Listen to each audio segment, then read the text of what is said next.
真咧就係學問求真。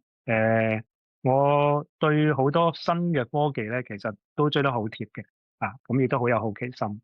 咁但係就但我始終覺得咧就話你一定要求真，即係話我哋對一啲技術嘅一啲嘅底層邏輯咧，一定要掌握，一定要了解，唔係單單睇表面啊，亦都更加唔可以咧係俾一啲技術牽住我哋走。咁呢個係好重要嘅。第二個係善啦，善咧就係擇善固執。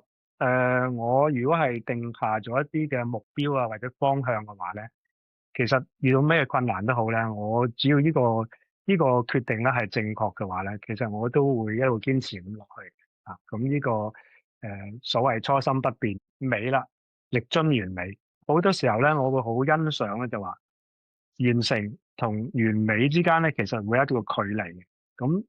咁但係呢個距離咧，好多時候就係推動我哋不斷咁進步嘅一個動力啦。